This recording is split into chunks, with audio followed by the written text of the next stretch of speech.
네, 여러분 안녕하세요. 우리 지난 시간에는 헬레니즘 시대에 대표되는 두 학파를 살펴보았습니다. 금욕주의를 표방한 스토아 학파와 또 쾌락주의를 표방한 에피쿠로스 학파였습니다. 오늘은 그 똑같은 헬레니즘 시대에 그들과는 또 다른 일단의 철학자들의 생각과 또 그 시대에 내놓은 답을 살펴보도록 하겠습니다. 우리가 그들을 일컬어서 회의주의자들이라고 합니다. 회의주의자들은 스토아 철학자들의 그 진리에 대한 주장을 독단론이다 이렇게 말하고 이 주장을 반박하기 위한 강력한 논증을 개발해서 이 독단론의 김을 빼고 모든 것을 의심하고 부정하는 그러한 태도를 취했지요. 회의주의 학파에 속하는 철학자들은 그 이승의 힘에 대한 스토아 학파의 굳은 신념을 순진한 생각이다라고 평가절하하고요. 어차피 인간은 무엇도 확실하게 알 수 없는 존재이기 때문에 그들이 유일하게 의지할 수 있는 철학적인 기본 사상은 계속적인 회의뿐이다 이렇게 생각했습니다. 오늘은 이 회의주의자들에 대해서 좀 더 구체적으로 살펴보도록 하겠습니다. 이 회의주의자들의 창시자는 피론입니다. 피론. 초기의 피론과 티몬, 아르케실라우스 이런 분들이 계신데요. 사실상 이 회의주의자들은 플라톤의 아카데미아에서 수학한 플라톤 학파의 계보를 이어왔다라고 말할 수 있습니다. 사실상 플라톤은 그의 스승 소크라테스와 함께 당시에 유행했던 소피스트들의 그 회의주의 방법론과 상대주의 윤리를 많이 논박하는 데 많은 시간을 들였던 그런 사람인데 비하면 이 플라톤 학파 내에서 이런 회의주의자들이 나타난 것은 의외의 일이라고 말할 수 있습니다. 그러나 플라톤의 대화편에 보면 대개 철학 용어들에 대해서 설득력 있는 정의를 내리지 않은 채로 결말을 맺은 부분이 많이 있고요. 또 플라톤의 그 형상 이론 자체도 불확실하다는 점을 고려한다면 플라톤의 아카데미가 이렇게 회의주의로 기운 것은 그렇게 놀라운 현상은 아니다라고 또한 말할 수 있겠습니다.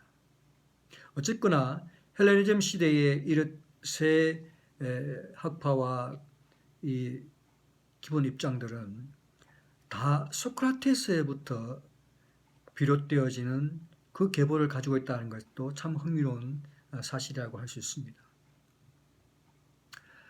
피로는 이 세상에 누구나 인정하는 그런 보편타당한 진리란 있을 수 없다라고 말합니다.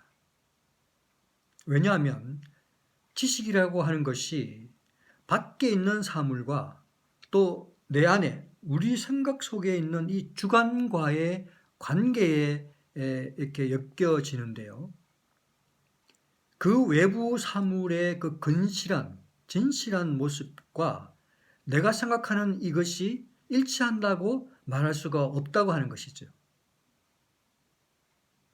그러므로 우리는 어떠한 사물에 대해서도 이렇다, 저렇다 그런 식으로 단정해서 말할 수가 없고 다만 우리 눈에 이렇게 저렇게 보일 뿐이다. 그렇게 말해야 한다는 것입니다. 우리가 어떤 진리도 알 수 없다 하는 그 이유에 대해서 아에네시데모스는 10가지 항목을 들어서 이렇게 증명합니다. 첫째, 모든 생명체가 서로 다르다는 것.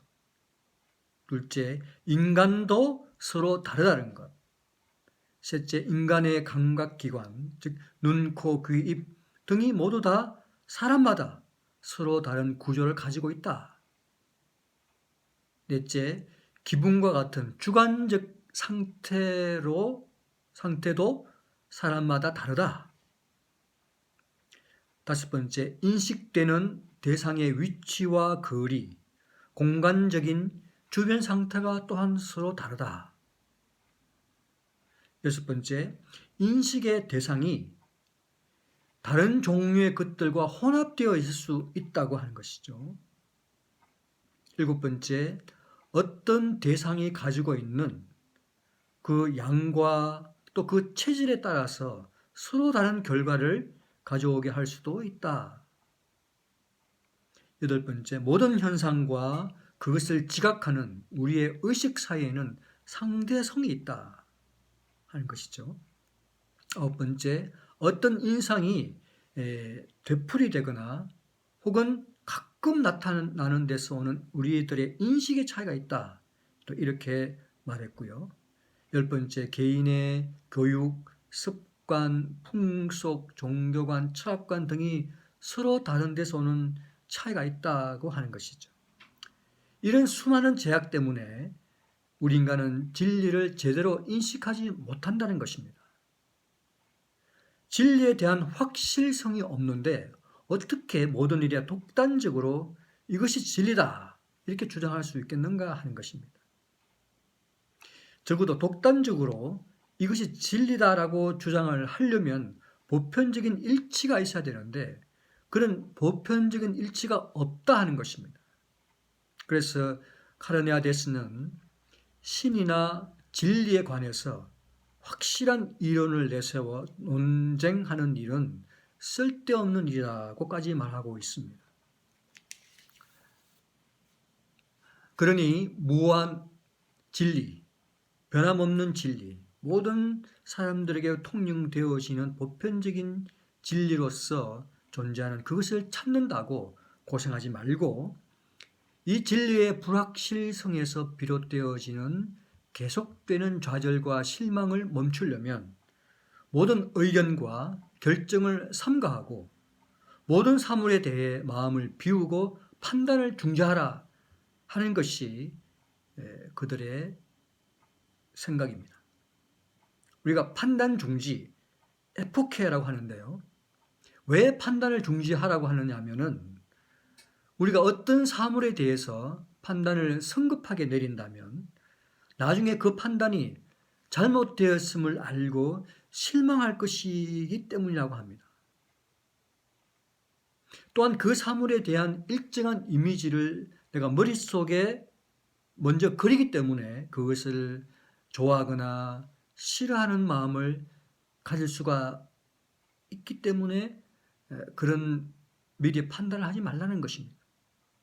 차라리 처음부터 우리는 그 사물에 대해서 혹은 사건에 대해서 모든 판단을 중지해버린다면 그래서 그것이 어떻게 되든 내가 사물에 대해서 마음을 비워서 실망이든 기쁨이든 그러한 어떤 좌절에 빠지지 않을 수 있을 것이다 하는 것이 그들의 생각이었습니다. 아이네시 데모스는 심지어 모든 판단은 물론이고 자기 자신이 무지하다는 판단조차도 중지해야 된다고 말했습니다. 왜냐하면 그 판단 역시 어떤 면에서는 틀릴 수 있기 때문이라고 하는 것이죠. 이들은 이와 같은 인식론에서만이 아니라 윤리학에서도 회의적인 태도를 보입니다. 카르네아데스는 말하기를 이 세상에는 객관적인 정의, justice라고 하는 것은 없다 이거였어요. 만일 정의가 살아있다면 로마 제국은 점령지를 다 되돌려주고 원래의 작은 땅인 로마로 돌아가야 할 것이다. 하지만 결코 로마 대제국은 그럴 리가 만무하다. 이처럼 현실적으로 여러 국가들의 권력용은 늘 정의와 반대되는 길을 가고 있고 이 세상에는 정의와 어긋나는 일들이 너무나 자주 일어난다고 하는 것입니다. 그렇다면 회의주의자들이 갖고 있는 이 시대의 답은 무엇입니까? 그들도 스토아파나 에피쿠로스 학파처럼 이 헬레니즘 시대에 이 변화무쌍한 이 무질서한 세계 한가운데에서 평화와 평온을 추구했습니다. 다만 회의주의자들은 모든 것을 알 수 없다라고 하는 사실을 통찰했고, 그래서 우리가 판단을 중지해야 하고, 판단을 중지할 때에 우리의 마음이 평정에 이르게 된다고 하는 것입니다. 즉 회의주의 학파의 그 시대의 답은, 그들의 목적은 사람들로 하여금 한쪽의 진리를 주장하는 독단론에서 빠져나와 어떠한 주장도 동일한 강도에 반대되는 이론이 있을 수 있기 때문에 모든 일에 독단적으로 진리를 주장하지 말고 일반화된 사회적 관습과 본능적 감정을 따라 거기에 따라 결정하다 보면 보다 평온한 삶을 살 수 있다. 그것을 주장하고 싶었던 것이죠. 그래서 회의주의자들은 심지어 진리를 손에 넣을 수 없다라고 하는 그런 독단적인 주장도 하지 않습니다. 도덕적인 삶을 배격하지도 않습니다. 다만 그들은 확실한 진리를 아는 척하는 모든 사람들의 그 자신감에 구멍을 내기 위해서, 그 김을 빼기 위해서 자신들이 개발한 날카로운 논증을 가지고 여전히 탐구자의 자세로 회의적인 태도를 보이는 것으로 그 시대의 여러 사람들에게 나타났던 것이죠. 즉 그들은 어떤 철학 체계를 이루어서 한派을 형성해 가지고 독특한 철학 사상을 설파한 것이 아니라 이와 같은 어떤 삶의 태도, 회의적인 삶의 태도야말로 우리에게 참다운 행복을 가져다 줄 수 있다라고 생각했던 것입니다. 그렇다면 우리는 이런 비판을 할 수가 있을 것입니다. 모든 판단을 중지한다면 우리가 어떻게 행동할 것인가요? 판단을 해야 결정을 하고 결정을 해야 행동을 할 터인데 우리가 행동해야 할 때 행동하지 못한다면 그것이 우유부단한 것이고 우물쭈물하게 되다 보면 큰 실수를 할 수가 있을 것입니다. 실제로 이런 에피소드가 있습니다. 피론이 어느 날 오후에 산책을 가고 있었는데요. 어떤 노인이 개천에 빠져서 허우적대면서 헤어나지 못하고 있는 것을 보았습니다. 그것을 보고 피로는 그 노인을 구출해 줄 것인가 말 것인가, 구출한 것이 과연 좋을 것인지 어떤지를 판단할 수가 없어서 한참 망설이다가 그냥 그 자리를 지나쳐 버렸다고 하는 것이죠. 그것을 보고 난 사람들이 그의 냉혹한 처사를 비난하면서 달려와 그 노인을 구해냈습니다. 그런데 알고 보니 그 노인은 바로 피론의 스승이었던 것이죠. 그런데 그 스승은 그를 나무라기는커녕 자신의 가르침을 충실히 행동으로 옮겼다고 오히려 칭찬했다고 합니다. 초기 소피스트의 참 지혜자로서의 그런 경험과 지혜들이 후기로 갈수록 궤변론자라고 이렇게 변질되어졌던 것처럼 회의주의 태도는 항상 이럴 수 있는 가능성이 있다는 것이죠. 만일 그 노인이 그 스승이 아니고 더 나아가서 자기의 아버지였다면 그래도 아무런 후회가 없겠습니까?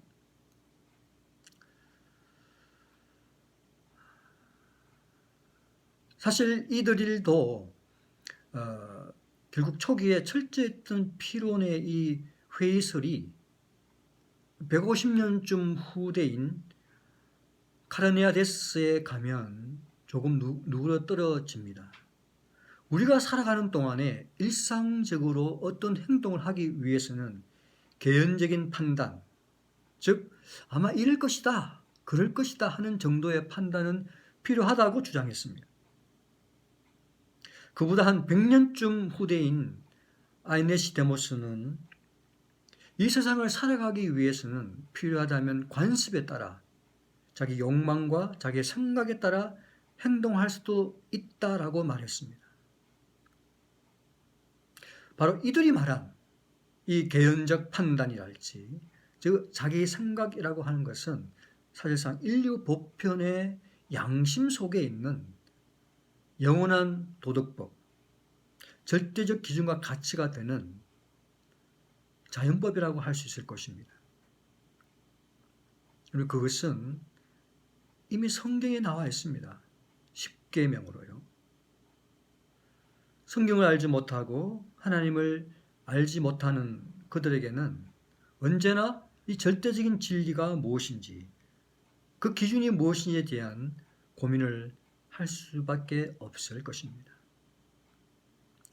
자, 우리가 다음 시간에는 이 헬라 철학의 마지막 시간이라고 할 수 있는 신플라톤주의자 플로티누스를 공부함으로써 헬라 철학을 마무리하고자 합니다. 다음 시간에 또 뵙도록 하겠습니다.